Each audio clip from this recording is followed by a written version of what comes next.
नमस्कार दर्शक बंधु, जय जगन्नाथ, जय शनिदेव। आज भिडियो को आपण मानक स्वागत। दर्शक बंधु, आज जानिबा कुंभ राशि व्यक्ति मान विषय रे। हाँ दर्शक बंधु, प्रभु शनिदेवंकर अत्यंत प्रिय राशि कुंभ राशि। कर्मी, धर्मी, बहुत टैलेंटेड एवं ज्ञानवर्धक राशि होउछि कुंभ राशि। सक्सेसफुल राशि मध्य होइथाय कुंभ राशि। कुंभ राशि स्वामी भगवान शनिदेव, जेहेकि कर्मदाता एवं कर्म फलदाता होइथांती। कुंभ राशि ज्ञान कथा कहवा जदि बहुत कुंभ राशि चर्चा होइथाय। हाँ दर्शक बंधु, कुंभ राशि व्यक्ति माने बहुत टैलेंटेड होइथांती एवं बहुत सक्सेसफुल लोकंकर कुंभ राशि होइथाय। आज भिडियो रे आमे जानिबा वर्ष 2026 रे कुंभ राशि शनि 7.5 शेष समय कौन रही एवं कुंभ राशि व्यक्ति मानक पई कौन रही समस्या, सेमानक जीवन में कौन रहा जाऊँगी शुभ फल। तेज दर्शक बंधु, जदि आपणकर यह राशि होता है निश्चिंत भाव भिडियोटी को आरंभ शेष पर्यंत निश्चिंत देखूँ। भिडियोटी कुंभ राशि व्यक्ति मानक पई बहुत महत्वपूर्ण रहा जाऊँगी। तेज दर्शक बंधु, भिडियोटी को आरंभ करने पूर्व सर्वप्रथम भगवान शनिदेवंकर सच्चा भक्त भिडियो गोटे लाइक करने सहित कमेंट बॉक्स रे जय शनिदेव लिखि दिंतु। प्रभु शनिदेवंकर विशेष कृपा आपन मध्य मिलियो। तेज दर्शक बंधु, राशि व्यक्ति माने शनि 7.5 अनेक दुख कष्ट समस्या आर्थिक समस्या देखि सारी। हाँ दर्शक बंधु, कुंभ राशि व्यक्ति मान जीवन में भल समय आसवाक जाऊँगी। हाँ दर्शक बंधु, एबे जानिबा केमिति केउं समय कुंभ राशि व्यक्ति मानकर सुख समय आसवाक जाऊँगी। आपणकर मे 12 तारिख ठारू कर्म क्षेत्र शुभ फल प्राप्तर योग रही। आपणकर परिश्रम शुभ फल मिलवाक जाऊँगी। देवगुरु बृहस्पति पंचम रु षष्ठ घर को जावाक जाउछन्ति, जहाँकि कर्कट राशि रे जाउछन्ति, जहाँकि राजयोग सृष्टि होगा कुंभ राशि व्यक्ति मानक पई। हाँ दर्शक बंधु, यही समय कुंभ राशि व्यक्ति मानक जीवन में कौन घटवाक जाऊँगी से सब विषय जानिबा। कुंभ राशि व्यक्ति मानकर षष्ठ घर रोग ऋण शत्रु चाकरी एवं यार घर होउछि षष्ठ घर। देवगुरु बृहस्पति जेतबळे भल होई सेठारे बसैले चंद्रंक राशि रे आपनको क्यारियर रे चाकरी रे बहुत शुभ फल मिलवाक जाऊँगी। आपनकर भाग्य संपूर्ण भाव परिवर्तन होगा जाऊँगी। यही समय आपन बिजनेस रु बहुत सारा लाभ पाइबा जाउछन्ति। चाकरी रु मध्य शुभ फल प्राप्तर योग रही। देवगुरु बृहस्पतिंकर नजर सीधा आपन कर्म घर को पड़वा जाऊँगी, जहाँ फल देवगुरु बृहस्पतिंकर दृष्टि कर्म घर उपर पड़ुथिबारु आपण मान जदि चाकरी पई निवेदन करुथिबे निश्चिंत भाव आपनको आपन मन पसंदर चाकरी मिलवा जाऊँगी। आपन कौन से एक कार्य हासिल करवा जाउछन्ति, खूब शीघ्र आपन जीवन में बहुत बड़ बड़ परिवर्तन होगा जाऊँगी। निश्चिंत भाव आपन कर्म क्षेत्र में शुभ फल पाइबा जाउछन्ति। आपन आपन कर्म को ठीक जगह लगेवा जाउछन्ति।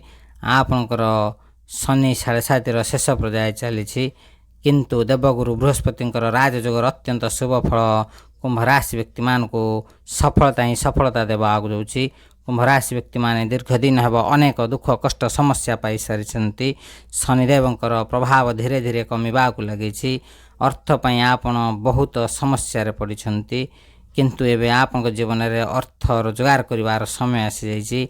आपन जदि लोन चाहुतले आपनको लोन मिलवार योग रही। राशि व्यक्ति मान जे माने प्रेम करुछन्ति सेमानक पई बहुत बड़ समय रहिबा जाउछि। आपनकर प्रेम जनित विवाह एवं नवग्रहंकर मिलित संजोग आपन जीवन में अत्यंत शुभ फल प्राप्तर योग रही।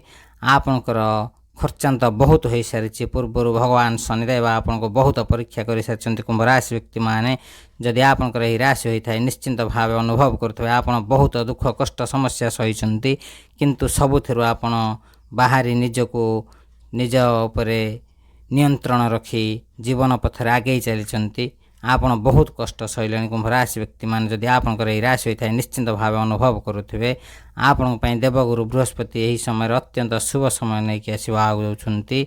हाँ दर्शक बंधु, देवगुरु बृहस्पति सहित राहु मध्य आपन लग्न रे रहउछन्ति। शनिदेव सेकेंड हाउस रे रहिबा जाउछन्ति। प्रभु शनिदेवंकर अत्यंत प्रिय राशि होता है कुंभ राशि। कुंभ राशि व्यक्ति माने आपन मन कहवाक चाहूँ आपन को चतुर्पार्श्व धन लाभ प्राप्तर योग रही। आपन को अनेक धन लाभ प्राप्तर योग रही। आयर वृद्धि होगा सहित खूब शीघ्र आपन जीवन में थिबा समस्त दुख कष्ट समस्या दूर होगा जाऊँगी। देवगुरु बृहस्पतिंकर विशेष कृपा आपन को पर जाऊँगी। आपन जदि कौन सी जगह ଚାକିରି କରୁଛନ୍ତି ସେଥିରେ ଆପଣଙ୍କୁ ଚାକିରିରେ ପ୍ରମୋସନ୍ ଏବଂ ଦରମା ବୃଦ୍ଧିର ଯୋଗ ରହିଛି। ଆପଣମାନେ ଯଦି ଲୋନ୍ କରିବାକୁ ଚାହୁଁଛନ୍ତି ଆପଣଙ୍କର ଖୁବ୍ ଶୀଘ୍ର ଲୋନ୍ ହେବାର ଯୋଗ ରହିଛି। ଏହି ରାଶି ବ୍ୟକ୍ତିମାନଙ୍କର ସ୍ୱାସ୍ଥ୍ୟଗତ ସମସ୍ୟାର ସମାଧାନ ହେବାକୁ ଯାଉଛି। ଆପଣମାନଙ୍କର ଯଦି କୌଣସି ସନ୍ତାନ ହୋଇନାହାନ୍ତି